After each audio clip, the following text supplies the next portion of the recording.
Let me tell you why real estate's so hard to get into.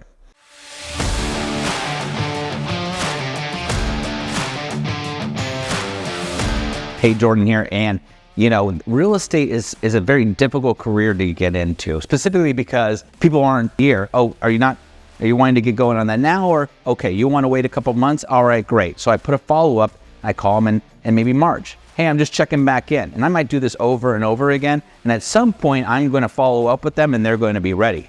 In the meantime, that might be 6, 12, 18, 24 months down the road, right? And you're constantly doing that. And so what is really successful what successful brokers are doing is they're constantly having as many of these conversations as possible. And what they're doing is you're stacking your pipeline, right? You're showing a consistency to the client. You tell them that you're going to call, and then you call, right? You send them items of value, whether it's a video or an email or something, right? But you're constantly creating this pipeline. And over time, what you'll find is after 6, 12, 18, 24 months, the people you spoke in the first month are now closing, right? And it builds time.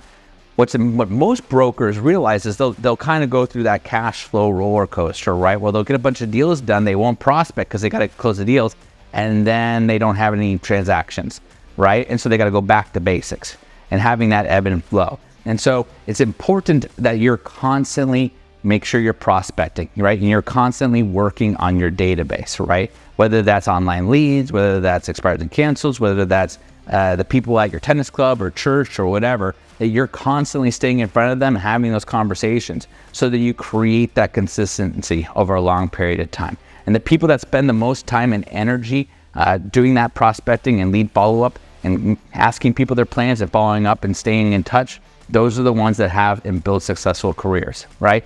It's about that launching period that can be really hard because it could be 6, 12, 18 months to get going. That's why a lot of people join teams or brokerages that have a lot going on, right? But that never is a substitute for old-fashioned hard work. And the real job of real estate is not looking at pretty houses. The real job is grinding it out, whether that's door knocking, cold calls, or whatever it is that you do to drive your business. So I want to make sure you focus on that and really make that a major part of your schedule so that you're having success consistently throughout the years.